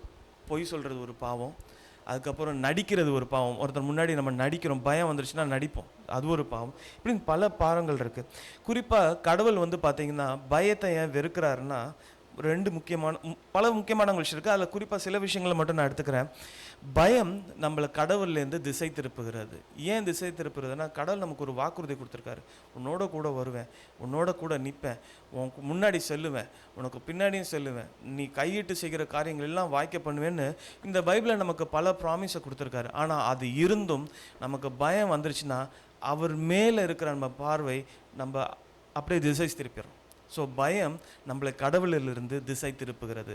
ரெண்டாவது பார்த்திங்கன்னா, பயம் வந்து நம்ம அவர் மேலே வச்சுருக்க விசுவாசத்தை குலைக்குது. எப்படி குலைக்குது அப்படின்னா, இப்போ திருப்பி சொன்னது தான். இந்த பைபிளில் பல வசனங்கள் நம்மளுக்கு ஆறுதலாகவும் தேறுதலாகவும் ப்ராமிசஸாகவும் இந்த பைபிளில் நிறைய இடத்துல கொடுத்துருக்காரு. ஆனால் பயம் வந்ததுக்கு அப்புறம் என்ன பண்ணுறோம், நம்ம மனுஷனை தேடி ஓடுறோம். இந்த காரியம் வாய்க்காதோ கர்த்தரே அப்படின்ற ஒரு அவிசுவாசம் வந்துடுது நமக்கு. நீங்கள் எனக்கு இது சொன்னீங்க, இது நடக்காமல் போயிருமோ, இது என் வாழ்க்கையில் இல்லாமல் போயிருமோ, நான் நிர்மூலமாயிருவனோ அப்படின்ற ஒரு பயம் நமக்கு வந்ததுன்னா, அவர் கொடுத்துருக்க அந்த விசுவாசத்தை மீறி நாம் மனிதர்களை தேடியும் நம்மளோட சுயத்தையும் நம்பி தேடி போயிடும். ஸோ அப்போ என்ன நடக்குதுன்னா, ஃபியர் அண்டர்மைன்ஸ் ஃபெய்த். நம்ம விசுவாசத்துலேருந்து விலகி நிற்கிறோம். மூன்றாவது, காட்ஸ் ப்ராமிஸ். ஃபியர் வந்துச்சுன்னா, முன்னாடி சொன்ன திருப்பி ரிப்பீட் பண்ணுறேன்னு நினைக்காதீங்க. காட்ஸ் ப்ராமிஸ் முன்னாடி சொன்னது தான். கடவுள் நமக்கு பல வாக்கு தத்தங்களை கொடுத்துருக்காரு. அந்த வாக்கு தத்தங்கள்லாம் நமக்கு உண்மைன்னு தெரியும். ஆனால் தெரிஞ்சிருந்தோம் அந்த உண்மைகளையும் அதையும் நம்ம நம்பாமல் விலகி போயிடும். ஏன்? பயம். நம்ம கூட எப்பயும் இருப்பார், நம்ம கூட எப்பயும் வரப்போகிறாருன்ற நம்பிக்கை நம்ம விட்டு விலகி போயிடுது. அடுத்தது, பயம் நம்மளை பாவத்தை நோக்கி செல்லுகிறது. என்ன பாவம்? நிறைய பாவங்கள் இருக்குது. பொய் சொல்கிறது ஒரு பாவம். ஒரு கிளாசிக்கல் எக்ஸாம்பிள் சொல்கிறேன். உங்களுக்கெல்லாம் ஆபிரகாமை தெரியும். ஆபிரகாம் என்ன பண்ணார்? சாராளை கூட்டிக்கிட்டு போகிறாரு. அவர் அங்கே வந்து ஒரு பொய் சொல்கிற நிலைமையை உண்டு பண்ணுறாங்க. என்ன நடந்ததுன்னா, சாராள் வந்து ரொம்ப அழகாக இருக்காங்க, அதனால் நம்மளை போட்டு தள்ளிடுவானுங்க. ஸோ அதனால் நம்ம என்ன பண்ணுவோம், அவங்க எனக்கு சிஸ்டர் அப்படின்னு சொல்லி நான் சொல்கிறார். ஸோ அப்போது என்ன நடக்குது? தேவன் அவரை வந்து அவ்வளோ இதில் ப்ளஸ் பண்ணியிருக்காரு. அவரை சொன்னதெல்லாம் செஞ்சுருக்காரு. தேவன் அவருக்கு சொன்ன வாக்குத்தத்தங்களை செஞ்சுருக்காரு, எங்கேயுமே மிஸ் பண்ணலை. ஆனால் அப்படி இருந்தும் ஆபிரகாம் என்ன பண்ணுறாரு? பயந்துட்டு போய் ஒரு பொய் சொல்கிறார். ஸோ நீங்கள் அப்படி பைபிளில் பார்த்தீங்கன்னா பல உதாரணங்களை நம்ம கையெடுத்துக்கிட்டு போயிட்டே இருக்கலாம். ஸோ அதேமாதிரி லேக் ஆஃப் ட்ரஸ்ட். நம்ம கடவுள் மேலே நம்பிக்கையாக இருக்கிற நாம் ஒரு பயம் நம்மளை வந்துருச்சுன்னா, ஆண்டவரே என்ன ஆக போதோ எனக்கு தெரியலையே, என்ன நடந்துருமோ தெரியலையே அப்படின்னு ஒரு இது இருக்குது. சில தப்பாக எடுத்துக்காதீங்க. பைபிள்லேருந்து ஒரு கோட் எடுத்துருக்கேன், ஒன்று சொல்லலாம். இப்போது குறிப்பாக இந்த 3 சாஸ்திரிகள் எதை நோக்கி பயணித்தாங்க? ஒரு நட்சத்திரம் தெரிஞ்சுது, அதை நோக்கி பயணித்தாங்க. ஆனால் அவங்க எங்கே போய் சேர்ந்தாங்க? எங்கே? பெத்லஹேம் இப்படி சொன்னாங்களா? ஏரோது ராஜா கிட்ட போனாங்களா?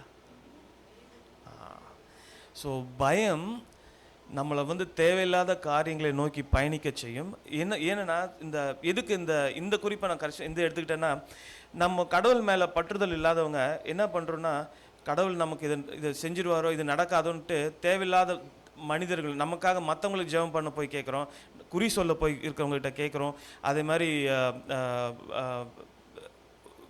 விஷன் பார்க்குறவங்ககிட்ட போய் கேட்குறோம். ஆனால் உண்மையில் அதெல்லாம் நமக்கு தேவையில்லாத ஒன்று. நம்ம அந்த மாதிரி ஒரு சிம்பிள்ஸை நோக்கி போகாமல் நம்ம கடவுள் முன்னாடி போய் நின்றுனா இந்த பயங்கள் யாவும் முற்றிலும் நம்மளை விலக்கி காப்பார்.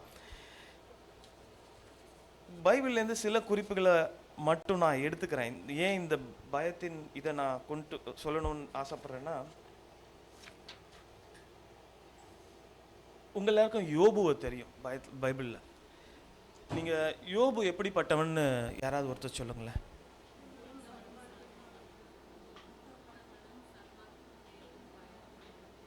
ஆனால் வாழ்க்கையில் என்ன நடந்துச்சு? ஏன்னா அவனுக்கு பயம் அதிகமாக இருந்தது. கடவுள் அவனை எப்படி ஆசீர்வதிச்சார்னா, 10 பிள்ளைகளை முதல்ல கொடுத்துருந்தார். 7 பசங்க 3 பொண்ணுங்க. அது மட்டும் இல்லாமல் 7000 ஆடுகளையும் 3000 ஒட்டகங்களையும் 500 ஆக்ஸையும் 500 ஃபீமேல் டாங்கீஸையும் கொடுத்துருந்தார். நிறைய வேலைக்காரர்கள் கொடுத்துருந்தார். ஆனால் இதெல்லாம் நமக்கு அவரை பற்றி ஐஸ்வர்யவான்னு சொல்லியிருக்கு. ஆனால் அவருக்கு அவர் மேலேயே ஒரு பயம். எங்கள் பிள்ளைகள் வந்து அவருக்கு இத்தனை 10 பிள்ளைகள் இருந்தாங்கள்ல, அவங்க வந்து எல்லா நாள்லேயும் வந்து பார்த்திங்கன்னா அவங்க வீட்டுக்கு விருந்தினர்களை கூப்பிட்டு உபசரித்து அனுப்புனதுக்கப்புறம் யோபு என்ன பண்ணுவாராம், அவங்கள நிமித்தம் அவங்க பாவம் செஞ்சிடக்கூடாத நிமித்தம் பூஜை பண்ண ஆரம்பித்தாராம். கடவுள்கிட்ட வந்து தொடர்ந்து ப்ரேஸ் பண்ணிகிட்டே இருந்தாங்க. ஆனால் அவருக்கு இருந்த அந்த பயம் என்ன பயம்னா, தன் பிள்ளைகளை வந்து கடவுள் தண்டிச்சிருவார் என்ற ஒரு பயம் இருந்துக்கிட்டே இருந்துச்சு. கடவுள் அப்படி தண்டிக்கிறவர் அல்ல. ஆனால் கர்த்தர் அவரின் வாழ்க்கையில் சோதனைகளை அனுப்பினார். எப்படி அனுப்பினார்னா அலோவ் பண்ணார். ஏன் அலோவ் பண்ணார்னா சாத்தானின் மூலம் அலோவ் பண்ணார். ஆனால் அந்த பயம் இல்லாமல் அந்த பயம்தான் அவனை கடைசி வரையிலும் டார்மெண்ட் பண்ணிகிட்டே இருந்துச்சுனே தவிர அந்த பயத்தினால்தான் அவன் எல்லாத்தையும் இழந்தான். அது மட்டும் இல்லை, யோபு மாத்திரம் இல்லை, நம்ம ஒருத்தரையும் எடுத்து போனதில் மோசே என்ன பண்ணுறாருன்னா, ஒரு 12 பேரை கானான் தேசத்தை போய் எக்ஸாமின் பண்ணிட்டு வரதுக்கு அனுப்புகிறாரு. போன அந்த 12 பேரில் வந்து 10 பேர் திரும்பி வராங்க. திரும்பி வந்து என்ன சொன்னாங்கன்னு உங்கள் எல்லாருக்கும் தெரியும். ஆண்டவரே, அந்த ஊருக்கு நம்ம போயிடக்கூடாது, அங்கே இருக்கவெல்லாம் ஒவ்வொருத்தன் 10 அடி 12 அடியாக இருக்கான், நம்மளை போட்டு சாய்ச்சிருவாங்க, அங்கே போனால் நம்ம உயிரோடு இருக்க முடியாது, நம்மளுக்கு அங்கே வேண்டாம் ஆண்டவரே அப்படின்னு. ஸோ எதிர்காலத்தில் வந்து ஒரு இடத்துக்கு நம்ம புதுசாக போகும்போது அந்த இடத்த குறித்து நமக்கு ஒரு பயம் இருக்கும். அந்த பயத்தின் மிகுதியால் அந்த இடத்த நம்ம அவாய்ட் பண்ணுவோம். அதனால் கர்த்தர் நமக்கு கொடுத்துருக்கிற பிளெஸ்ஸிங்ஸ் நம்ம விட்டு போகும். இதுதான் இந்த 10 ஸ்பைஸை பற்றி நம்ம பார்க்குறோம், மோசே சொன்னோம். அடுத்தது பார்த்திங்கன்னா, இதனால் என்ன ஆச்சு, கடவுள் நம்மளுக்கு கொடுக்க வேண்டிய ஆசீர்வாதத்தை தள்ளி போட்டுருவார். பயம்ன்றது இருக்கக்கூடாது. அதுதான் இதோட பகுதி. ரெண்டாவது பார்த்திங்கன்னா, எலியா பற்றி நம்ம எல்லாருக்கும் தெரியும். 1:19 பார்த்திங்கன்னா, எலியா வந்து பார்த்திங்கன்னா ஒன் ஆஃப் த பெஸ்ட் தீர்க்கதரிசி இந்த பைபிள். ஆனால் அவனே தன்னை குறித்து ஒரு ஒரு ஒரு அசம்ஷனுக்கு வந்துட்டான், பயத்தில் வந்துட்டான். என்னென்னா, அங்கேயும் அவனுக்கு பயம், சாவின் மேல் இருந்த பயத்தினால் என்னை கொன்னுடுவாங்களோ என்ற பயத்தினால அவன் என்ன சொல்கிறான், என் மூதாதையர்களை விட நான் சிறந்தவன் அல்ல அப்படின்னு அவனே ஒரு கன்க்ளூஷன் வந்துடுறான். நம்மளும் பல நேரத்தில் நமக்கு, ஆண்டவரே இதுக்கு நான் சரியானவன் இல்லை, என்னையை நான் கொஞ்ச நேரத்துக்கு முன்னாடி சொன்னேன், இதுக்கு நான் சரியானவன் இல்லை அப்படின்ற ஒரு அசம்ஷனில் பயத்தில் நம்ம ஓடி போகிறோம். ஆனால் கடவுள் பார்த்திங்கன்னா எலியாவோட வாழ்க்கையிலையோ சரி, யோபோட வாழ்க்கையிலையோ பிற்காலத்தில் பல கிரியைகளையும் அவங்களுக்கான ஸ்பேஸையும் கடவுள் கொடுத்தார். இது மட்டும் இல்லாமல் இன்னொன்று நான் எடுத்துக்கணுன்னா, தாவீதையும் நான் குறிப்பாக எடுத்துக்கிறேன். ஏன் தாவீதையும் பயத்தினை எடுத்துக்கிறேன்னா, யாராவது ஒருத்தர் 1 சாமுவேல் 21ஆம் அதிகாரம் 10ஆம் வசனத்துலேருந்து 15ஆம் வசனம் வரலையும் இருந்தால் கொஞ்சம் சத்தமாக படிங்களேன். 1 சாமுவேல் 21ஆம் அதிகாரம்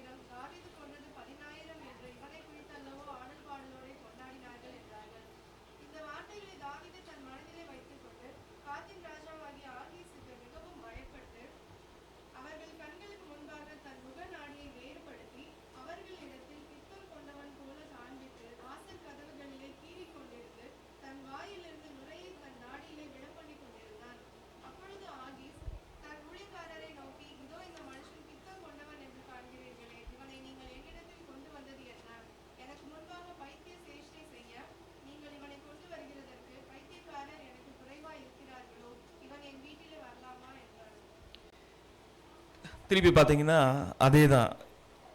தாவீதை வந்து கடவுள் வந்து அப்படி எப்படி அவர் ஒரு எல்லா சர்க்கம்ஃபரன்ஸ்லையும் அவரை வந்து பாதுகாத்து வழி நடத்தினார். அவருக்கு பல விஷயங்கள்ல அவருக்கு முன்னின்றார். ஆனால் அதே தாவீது இங்கே தன் உயிருக்கு பயந்து தன்னை கொன்று போட்டு கோலியாத்தை கொண்ட தாவீது. அதான் முக்கியம். கோலியாத் எப்பேற்பட்டவன், அவனை ஒரு கல்லில் அடித்து காலி பண்ணால் நம்பால் தாவீது. ஆனால் அதே தாவீது தன் உயிருக்கு பயந்து என்ன செய்கிறான், நடிக்கிறான். நம்மளும் பல பேர் நமக்கு பயந்து, சில பேருக்கு பயந்து நடிக்க ஆரம்பிக்கிறோம். சில பேர் வந்து எப்படி நடிக்கிறோன்னா, அதிகாரிகளுக்கு பயந்து அவங்க மேலே நம்ம அவங்களால நமக்கு ஏதாவது ஒரு அனுகூலம் கிடச்சிடாதான்னு அவங்ககிட்ட நடிக்கிறோம். ஹையர் பொசிஷனில் இருக்கவங்க வந்து கீழே இருக்கவங்க வந்து ஹையர் பொசிஷன் கிட்ட இருக்கவங்ககிட்ட ஏதாவது எக்ஸ்பெக்ட் பண்ணி அதுக்கேற்ற மாதிரி ஒரு நடிப்பை நம்ம செய்கிறோம். அதே மாதிரி கணவர்கள், தப்பாக எடுத்துக்காதீங்க கணவர்களே, கணவர்கள் மனைவியிடம் நடிப்பது, இது போல் பல விஷயங்கள் இருக்கிறது. ஸோ பயன்றது நம்மளை எங்கே கொண்டு போய் சேர்க்குது? நடிக்கிற வரலையும் கொண்டு போய் சேர்க்குது. ஸோ பாவங்கள்ன்றது, பயத்தின் மிகுதியால் நம்ம செய்கிற பாவன்றது இட்ஸ் அ சின். ஸோ அதுதான் நான் திருப்பி ரீட்ரேட் பண்ணுறேன். ஆனால் அதே தாவீதை கர்த்தர் சங்கீதத்தில் பாட சொல்கிறாரு, 34ஆம் அதிகாரம் 4ஆம் வசனத்தில், நான் கர்த்தரை தேடினேன், அவர் எனக்கு செவி கொடுத்து என்னுடைய எல்லா பயத்துக்கும் என்னை நீக்கலாக்கி விட்டார். ஸோ அப்போது நமக்கு பயன்றது ஒன்று இருக்கணும். கண்டிப்பாக நம்ம எல்லாருக்கும் பயம் இருக்கணும். அந்த பயன்றது நம்ம கர்த்தரை சுற்றி அந்த பயம் இருக்கணுமே தவிர அந்த பயம் வேறு ஒன்றையும் குத்தி இருக்கக்கூடாது. அதனால தான் திருப்பி இதை நான் உங்களுக்கு சொல்கிறேன். இங்கே இருக்கிற எத்தனை பேருக்கு பிரதர் சிஸ்டர், உங்களுக்காக சொல்கிறேன், இங்கே இருக்கிற ஒவ்வொருத்தரும் பல டிஸ்டன்ஸ்ன்றது வாழ்க்கையில் பல தூரங்கள் போகிறீங்க, பல விஷயங்களை சந்திக்கிறீங்க, உங்களுக்கு பல விஷயங்களில் பல பயங்கள் இருக்கலாம். ஆனால் கர்த்தர் உங்களுக்கு இந்த புதிய வருடத்தில் கொடுத்துருக்கிற வாக்குத்தத்தம், உம்மோடு நான் இருக்கிறேன். ஸோ அதனால் நீங்கள் திகையாதீர்கள், பயப்படாதீர்கள், எப்பயுமே கர்த்தர் உங்களோடு இருக்கிறார். when God nears us, fear loosens. இது ஏன் நான் சொல்கிறேன்னா, எனக்கு குறிப்பாக ஒரு ஒரு குழந்தை வந்து இருட்டில் போகுதுன்னு வச்சிங்களேன். அந்த குழந்தை வந்து, எப்பா எனக்கு இருட்டாக இருக்குது, அம்மா எனக்கு இருட்டாக இருக்குது, நான் லைட் போட மாட்டேன், எனக்கு பயமாக இருக்குது அப்படின்னு சொல்லுவாங்க. அவ்வளோ தூரம் போய் லைட் போடுறதா அப்படின்னு சொல்லுவாங்க. ஆனால் அதே நீங்களோ இல்லை யாரோ ஒரு பெரியவரோ அந்த குழந்தையோடு அந்த ட்ராவல் பண்ணுறேன், அந்த டிஸ்டன்ஸ் ட்ராவல் பண்ணி லைட்டை போட சொன்னால் அந்த குழந்தை பயப்படாமல் போய் போடும். அதுதான் நான் இங்கே சொல்ல வருது. when God nears, fear loosens its grip. நம்ம எல்லாருமே ஒரு வகையில் அந்த ஒளியை நோக்கி எதிர்பார்த்து காத்து கொண்டே இருக்கிறோம். இதுக்கு ஆதாரமாக சில பேரை நான் பைபிள்லேருந்து எடுத்துக்கிறேன். எப்படி அவங்களுக்கு பயம் இருந்தது, கடவுள் அதை எப்படி அவங்க வாழ்க்கையிலேருந்து தூக்கி எடுத்து போட்டார். எபிரேயர் 11ஆம் அதிகாரம் 30. குறிப்பாக நான் ஒருத்தரை பற்றி, இந்த வசனத்துக்கு முன்னாடி ஒருத்தரை பற்றி நான் குறிப்பாக பேசணும்னு ஆசைப்படுறேன். இந்த இந்த இந்த இந்த டாப்பிக்கில் உங்கள் எல்லாருக்கும் கிடியோனை பற்றி தெரிஞ்சிருக்கும். Gideon எப்பேற்பட்டார்? How was he? He is a very weak person. ஏன் அவர் வீக் பர்சன்னா அதுக்கு ஒரு ரீசன் இருக்குது. என்ன நடந்தது அப்படின்னா, இஸ்ரேலர்கள் வந்து பல பாவங்களை பண்ணாங்க. அப்படி பாவங்கள் பண்ணும் போது கடவுள் என்ன பண்ணார்? மீதியான் தேசத்துக்காரர்களும் அதே போல் அமலேக்கியரையும் அவங்கள கொண்டு படையெடுக்க செய்தார். அப்படி படையெடுக்கும் போது என்ன ஆச்சுன்னா, இஸ்ரேல் மக்கள்லாம் வந்து பயந்து ஓடி ஒளிஞ்சு, பல பேர் கெபியில் ஒளிஞ்சிருக்கான், சில பேர் வந்து எங்கெல்லாம் ஒளிஞ்சிருக்காங்க. ஸோ அப்படி ஒளிஞ்ச ஒருத்தர் தான் இந்த கிடியோன். இந்த கிடியோனுக்கு இன்னொரு பேர் இருக்குது. யாராவது தெரியுமா கிடியோனுக்குன்னு? இந்த கிடியோனுக்கு இன்னொரு பேர் வந்து வெட்டுகிறவன். நீங்கள் இன்னைக்கு குறிப்பாக நீங்கள் நியாயாதிபதிகள் 6ஆம் அதிகாரத்திலும் 8ஆம் அதிகாரம் படிச்சிங்கன்னா இந்த கிடியோனோட ஃபுல் வாழ்க்கை வரலாறு உங்களுக்கு தெரியும். நீங்கள் கிடியோன் வாழ்க்கையில் கடவுள் செய்த பராக்கிரமங்களை நீங்கள் புரிஞ்சுக்கிட்டீங்கன்னா, கடவுள் நமக்கு அதே பராக்கிரமங்களை செய்வார் அப்படின்ற ஒரு பற்றுதல் உங்கள் வாழ்க்கையில் வர வேண்டும். குறிப்பாக ஏன் இந்த இதில் மெஷரில் போகணுன்னா, கிடியோன் வாழ்க்கையில் ஒரு தேவதூதன் அப்பியர் ஆகி, யூ மைட்டி வேலர் அப்படின்னு என்னென்னா, போர் வீரனே நீ ஏன் இப்படி பயந்து ஒளிஞ்சிருக்க, ஏன் நான் உன்னை வந்து இந்த தேசத்தில் வந்து you are going to be the biggest person அப்படின்னு சொல்கிறதுக்கு முயற்சிக்கிறாரு. அப்போது கிடியோன் ஒன்று சொல்கிறாரு, ஆண்டவரே இந்த தேசத்துலேயே என் குடும்பம் வந்து சிறிய குடும்பம், அதாவது வீக்கான குடும்பம், அந்த குடும்பத்திலேயே நான் ரொம்ப தாழ்த்தப்பட்டவன், நான் எப்படி இதெல்லாம் பண்ண முடியும் அப்படின்ற ஒரு பயம் அவருக்குள்ளே எப்பயுமே இருந்துச்சு. ஆனால் கடவுள் என்ன சொன்னார்னா, கடவுள் அவன்கிட்ட எப்படி பேசினார்னா அதை உடைச்சி போட்டார். அவனை என்ன பண்ணார்னா, கிடியோனோட டெஸ்ட் எப்படி இருந்துச்சுன்னா, அவங்ககிட்ட இருந்த 10,000 போர் படைகளையும் குறைச்சாலும் அவன் வெறும் 300 மனுஷர்களோடு கொண்டு போய் வெறும் அந்த ட்ரம்பட்டையும் ஜார்ஸையும் வச்சியே அந்த மீதியானவர்களை ஓடச் செய்தான். ஸோ கர்த்தர் வந்து பார்த்திங்கன்னா நம்ம எவ்வளோ வீக்காக இருந்தாலும், எவ்வளோ மீக்காக இருந்தாலும், எவ்வளோ அன்அக்கம்ப்ளிஷ்ட் பர்சனாக இருந்தாலும், கர்த்தர் நம்ம கூட இருந்ததுனால் நம்மக்கிட்ட இருக்கிற இந்த சிறு பயத்தையும் மாற்றி நம்மளை வந்து ஒரு சக்ஸஸ்ஃபுல் பர்சனாக கொண்டு போய் சேர்ப்பார். ஆனால் நம்மக்கிட்ட அவர் அதுக்கு பதிலாக என்ன எதிர்பார்க்குறாருன்னா ஒபீடியன்ஸ். அவர் சொன்னதை நம்ம செய்யணும், அவர் சொன்னதை நம்ம விசுவாசிக்கணும். ஸோ இதுதான் அவர் நம்ம வாழ்க்கையில் எடுத்துக்கிறது. இன்னொருத்தரை நான் இந்த பைபிள்லேருந்து நம்ம ஒரு டாபிக் எடுத்துக்கணும்னா, குறிப்பாக வந்து பார்த்திங்கன்னா டிசைபிள்ஸ் இன் த ஸ்டார்ம். நான் ஏன் டிசைபிள்ஸ் இன் த ஸ்டார்ம்னு எடுத்துக்கிட்டேன்னா, இந்த நம்மளோட டிசைபிள்ஸ் வந்து பார்த்திங்கன்னா ஒரே விஷயம் 2 வாட்டி நடக்குது. இந்த 2 வாட்டி எங்கே நடக்குதுன்னா, ஒன்று வந்து பார்த்திங்கன்னா மத்தேயு 8ஆம் அதிகாரத்துலையும் நடக்குது, மத்தேயு 14ஆம் அதிகாரத்துலையும் நடக்குது. ஒரே சினாரியோ. என்ன நடக்குது? முதல்ல வந்து கர்த்தர் வந்து தூங்கிட்டு இருக்காரு, படகுல போயிட்டுருக்காரு. அந்த இடத்துல வந்து புயலும் காற்றும் வருது. கர்த்தர் அதை வந்து அதட்டி சரி பண்ணிடுறாரு. இது மத்தேயு 8ஆம் அதிகாரம் நடக்குது. திருப்பி இதே இன்சிடென்ட் 14 நடக்குது. 14 நடக்கும் போதும், ஆனால் 14 வேற மாதிரி நடக்குது. கர்த்தர் என்ன பண்ணிடுறாரு, 5000 பேருக்கு சாப்பாடை முடிச்சுட்டு இவங்கள முதல்ல போக சொல்லிடுறாரு. ஏன் போக சொல்கிறாரு? நான் ஜெபம் பண்ணிட்டு வரேன், நீங்கள் போங்க, நான் பின்னாடியே வந்துட்டுருக்கேன் அப்படின்னு சொல்கிறாரு.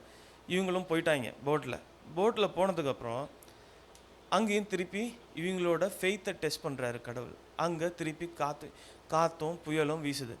ஏற்கனவே கடவுள் வந்து காற்றையும் கடலையும் அடக்கிட்டார், அது அவங்களுக்கு தெரியும். ஆனால் அப்படி இருந்தும் அவங்க என்ன பண்ணுறாங்க, நடுங்கிறது இல்லாமல் அவங்க என்ன சொல்கிறாங்க, பயந்து நடுங்கிறது மட்டும் இல்லாமல், ஐயோ எங்களை கொன்று போகிறதுக்கு தான் எங்களுக்கு கப்பல் அமைச்சிங்களா கடவுளே அப்படின்னு முணுக ஆரம்பிக்கிறாங்க. ஏன் முணுக ஆரம்பிக்கிறாங்கன்னா, நம்ம வாழ்க்கையில் கர்த்தர் இதுக்கு முன்னாடி பல மிராக்கிள்ஸை செஞ்சுருப்பார், பல அனுபவங்களையும் நன்மைகளையும் செஞ்சுருப்பார். அப்படி இருந்தும் நம்மளை புதுசாக ஒரு பிரச்சனைக்குள்ளே நம்ம போகும்போது, நமக்கு கடவுள் ஏற்கனவே ஹெல்ப் பண்ணியிருக்காரு, நமக்கு தெரியும், நம்மளை காப்பாற்றிடுவார்னு தெரியும். இருந்தும் நம்ம என்ன பண்ணுவோம், ஐயோ நம்ம இதில் முடிஞ்சிருவோமோ, இந்த பிரச்சனை நம்மளை ஆட்கொண்டுருமோ, நம்மளை இதுலேருந்து மீட்க வரமாட்டாரோ அப்படின்ற ஒரு பயம் நமக்கு வரும். ஆனால் கடவுள் அங்கே என்ன பண்ணுறாரு, கடலின் மேல் நடந்து வந்து திருப்பியும் வந்து அவங்கள, என்னடா விசுவாசம் இல்லாத மக்களே, நான் உங்களுக்கு தான் சொல்லியிருக்கேன்ல, பயப்படாதீங்க அப்படின்னு சொல்லி திருப்பியும் காற்றையும் கடலையும் கட்டுப்படுத்தி அவங்களுக்கு வந்து புரிய வைக்கிறார். அது மட்டும் இல்லாமல் பீட்டர் என்ன கேட்குறான், ஆண்டவரே நான் அந்த கடலை நடந்து வர முடியுமா அப்படின்னு கேட்குறான். அப்போ என்ன சொல்கிறாரு, வா அப்படின்றாரு. அப்படி நடந்து வரும்போது பீட்டர் என்ன பண்ணிடுறான், திருப்பி நடந்து வரான். ஆனால் அவனுக்குள்ள ஒரு அவிசுவாசம் பற்றிக்குது. அப்போ திருப்பி அவனுக்கான பிரச்சனை அங்கே ஏற்படுது. அப்போ கடவுள் சொல்கிறார், என் மேல் விசுவாசமாக இருக்கிறவனுக்கு எந்த பயமும் இருக்காதுன்றது தான் இந்த பர்டிகுலர் டாப்பிக்கோட டிஸ்கிரிப்ஷன்.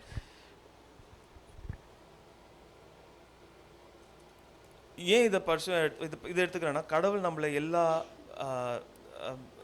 இக்கட்டுகளிலிருந்தும் பொல்லாப்புகளிலும் காப்பார் அப்படின்றதுக்கான ஒரு டெமான்ஸ்ட்ரேஷனாக தான் நம்ம இதை பார்க்குறோம். அடுத்தது நான் யாரை எடுத்துக்கணும் விருப்பப்படுறேன்னா, யோசுவாவை எடுத்துக்க விரும்புகிறேன். யோசுவாவை பற்றி உங்கள் எல்லாருக்கும் தெரியும். அவர் வந்து அந்த 12 பேர் போனாங்கல்ல, போய் கானான் தேசத்தை பார்த்தாங்கல்ல, அதில் ஒருத்தர் தான் யோசுவா. இப்போது உங்கள் எல்லாருக்கும் தெரியும் மோசே வந்து இஸ்ரவேலர்களை கானான் தேசத்தில் கொண்டு போய் வழி நடத்துகிறார். அவர் அப்படி வழி நடத்தும் போது பார்த்தீங்கன்னா, மோசேக்கே இந்த இஸ்ரவேலர்கள் அவர் பேச்சை கேட்கல. he did lot of miracles by God's word. அப்படி இருந்தும் மோசோவோட பேச்சை கேட்கல. அவரை மீறி சில காரியங்கள் செஞ்சார். கடவுள் அவங்கள தண்டிச்சார். ஒவ்வொரு வாட்டையும் தண்டித்து வழி நடத்திக்கிட்டே இருந்தார். அதே மாதிரி தான். ஆனால் ஜோஷுவா வாழ்க்கையில் ஒரு பெரிய ஒரு சேலஞ்ச் இருக்குது இன் ஃப்ரண்ட் ஆஃப். மோசே இறந்துடுறாரு. மோசே இறந்ததுக்கப்புறம் அந்த இடத்துக்கு வர்றது யாருதுன்னா யோசுவா தான் அந்த இடத்துக்கு வராரு. ஆனால் யோசுவாவுக்கு மோசைக்கு இருந்த வேலை கூட கம்மி தான். மோசைக்கு என்னென்னா, இவங்களை கானான் தேசத்தில் கொண்டு போய் செருக்கிற வரலின் தான் மோசைக்கான வேலை. ஆனால் யோசுவாவுக்கு இருந்த வேலையோ அதை விட அதிகம். அவங்கள கானான் தேசத்துக்குள்ளே கொண்டு போகணும். கானான் தேசத்துக்கு கொண்டு போனது மட்டும் இல்லாமல் அங்கே இருக்கிற அவங்களுக்கு கொடுக்க போகிற சொத்துக்களை பிரித்து கொடுக்குற வேலை. So it is a laborious work. ஆனால் அதுவும் இல்லாமல் மோசே வந்து பார்த்தீங்கன்னா ஹீஸ் அன் எக்ஸ்பீரியன்ஸ்டு பர்சன், ஆனால் யோசுவாவோ ஒரு இன்எக்ஸ்பீரியன்ஸ்டு பர்சன். ஸோ கடவுள் என்ன பண்ணுறாருன்னா ஒரு இன்எக்ஸ்பீரியன்ஸ்ட் பர்சனை அங்கே கொண்டு போய் நிற்க வைக்கிறார். நிற்க வைக்கிறது மட்டும் இல்லாமல் அந்த இடத்துல யோசுவா வந்து ஒரு ஹையர் பொசிஷனில் கொண்டு போய் வைக்கிறார்.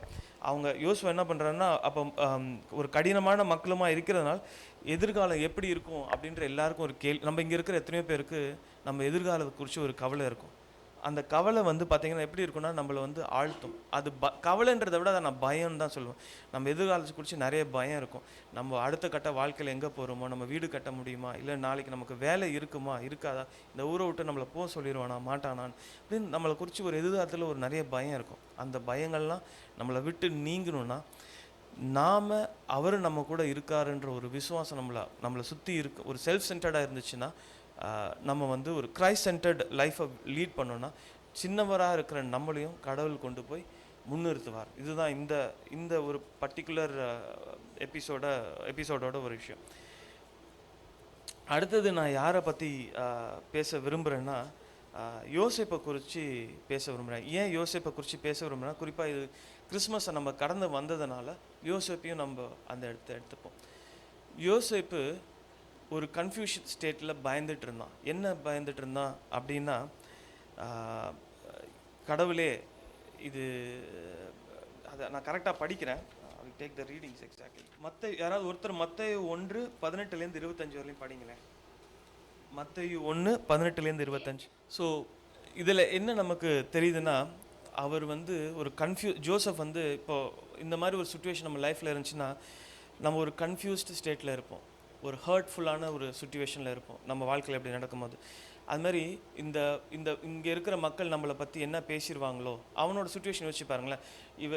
இவர் தான் he is not the father, but இது எப்படி இந்த கர்ப்பவதி உண்டானால்னு எல்லாரும் பப்ளிக் பேச ஆரம்பித்தாங்கன்னா அவருக்கு ஒரு அசிங்கம் இருக்குமே அப்படின்ற ஒரு ஃபீலிங் அவருக்குள்ளே நிறையா இருந்துச்சு. அந்த ஃபியர் தான் அவரை சந்தேகப்பட வச்சுது. ஆனால் கடவுள் வந்து பார்த்திங்கன்னா ஒரு தேவதூதன் மூலம் அவர்கிட்ட பேசுகிறாரு. ஸோ இதனால் என்ன ஆயிடுச்சுன்னா அவனோட பயம் அவனை விட்டு நீங்கினது. இம்மானுவேல் அப்படின்னா காட் இஸ் வித் அஸ் அப்படின்னு நம்ம சொல்கிறோம். ஸோ கடவுள் நமக்குள்ளே இருக்கும்போது God is with us now, He is with us in the beginning, He is with us now, and He is going to be with us in the past. So நமக்குள்ளே கடவுள் இருக்கிறாருன்ற ஒரு நம்பிக்கை இருந்துச்சுன்னா நம்ம வந்து என்றைக்குமே பயப்பட மாட்டோம். ஒரு 2-3 எக்ஸாம்பிளோடு நான் அதை முடிக்க விரும்புகிறேன். ஒன்று வந்து ஒரு பெரிய அதிகாரி இருந்தாராம். அந்த அதிகாரிக்கு வந்து பார்த்திங்கன்னா அவருக்கு வந்து ஒரு போர் தளபதி தேவைப்பட்டுச்சு. இப்போ அந்த போர் தளபதி தேவைப்பட்டோன்னா யாரை நியமிக்கிறதுன்னு அவருக்கு ஒரு சந்தேகம் வந்துச்சான். அப்படி சந்தேகம் வரும்போது அந்த தேசத்தில் இருக்கிற ஒவ்வொரு மாவீரர்களையும் கூப்பிட்டு, எப்பா எனக்கு ஒரு போர் வீரர் தேவைப்படுது, நான் ஒரு டாஸ்க் வைப்பேன், அந்த டாஸ்கில் யார் ஜெயிக்கிறாங்களோ அவர் தான் என்னோட படைத்தளபதி ஆக முடியும் அப்படின்னோடனே பல பேர் அந்த இதுக்கு கூட்டினாங்களாம். ஆனால் அவங்களுக்கு யாருமே சொல்லலை அவர் என்ன டெஸ்ட் வைக்க போகிறேன் அப்படின்னு போனப்போ அங்கே ஒரு பெரிய குளம் இருந்துச்சு. அந்த குளத்தில் வந்து ஒரு முதலை மிதந்துட்டு இருந்துச்சான். அப்போது எல்லார்டையும் சொன்னாராம், யார் இந்த முதலையை அடக்குறாங்களோ அவங்க தான் என்னோட படை தளபதி அப்படின்னு சொல்லிட்டாராம். இப்போ எல்லாருக்கும் வந்த அத்தனை பேருக்கும் சந்தேகம். இந்த முதல்ல வந்து பார்த்திங்கன்னா ஒரு 10 அடி இருக்குது, நம்மளும் 8 அடி தான் இருக்கும், கண்டிப்பாக நம்மளை இது முழுங்கிறோம், எல்லாம் அடித்து போட்டுரும், சும்மா நம்ம எப்படி பண்ணுறது அப்படின்னு எல்லாம் ஒருத்தர் பேசிகிட்டே இருந்தாங்களாம். ஆனால் அதில் இருக்க ஒருத்தன் மட்டும் தைரியமாக குதிச்சிட்டானான். குதிச்சதுக்கப்புறம் தான் தெரிஞ்சுது அது முதல்ல இல்லை, முதல்ல தோலை உரிச்சு அந்த இது மேலே அந்த குளத்து மேலே அந்த ராஜா போட்டு வச்சுருந்தாராம். ஸோ நான் இது ஏன் சொல்ல வரேன்னா, பயன்றது நமக்குள்ளே இன்ஹெரிட்டன்ஸாக இருக்கணும். ஆனால் அந்த பயன்றது கடவுள் நம்ம கூட இருக்காருன்ற பிலீவ் பண்ணிங்கன்னா அந்த பயம் நம்மளை விட்டு விலகி போயிடும். இன்னொரு இன்சிடென்ட் சொல்கிறேன், என்னையே சொல்கிறேனே. எனக்கு கொஞ்ச நாளுக்கு முன்னாடி தலை வலிச்சுது. நம்ம தலை வலிச்சா சும்மா இருக்க மாட்டோம்ல, ஒருத்த சைடு வலிக்குது, கண்ணில் தண்ணி வருது. உடனே இன்டர்நெட்டில் கூகுள் பண்ணி என்னப்பா நமக்கு பிரச்சனை அப்படின்னா அவன் ஒரு 10 ரீசன் போடுறான். அந்த 10ல் எதெல்லாம் லீஸ்ட்டை விட்டுமோ, எது மோசமாக இருக்கோ, மண்டையில் கட்டியாக இருக்குமோ, நமக்கு இன்னும் கொஞ்ச நாள் தான் இருக்குமோ அப்படின்னு. ஆனால் ஹாஸ்பிட்டலில் போனால் ஒன்றும் இல்லை, பவர் இன்க்ரீஸ் ஆகிருக்குங்க, அதனால தான் உங்களுக்கு இந்த தலைவலி வர்றதுக்கான வாய்ப்பு இருந்தது. அதனால் நம்ம என்ன பண்ணிடுறோம், வாழ்க்கையில் நம்ம முன்னாடி கடவுள் இருக்கிறார், நம்ம கூட இருக்கிறார் என்ற ஒரு விசுவாசம் நம்ம கூட இருந்தாலும் அதை மறந்து போய் நம்ம பல விஷயங்களில் பல தவறுகளையும் பல பொய்களையும் நம்ம வாழ்க்கையில் கொண்டு வந்து பயப்பட ஆரம்பிச்சிடும். இன்றைக்கி கடவுள் நம்மளுக்கு கொடுக்குற ஒரு இது, ஃபியர் நாட், ஐ ஆம் வித் யூ. ஸோ கடவுள் நம்ம கூட இருக்காருன்ற ஒரு விசுவாசம் நம்ம கூட இருந்தால் we will conquer this world. When I say conquer this world, the world that God has made for us. So என் அருமையான தேவ ஜனங்களே,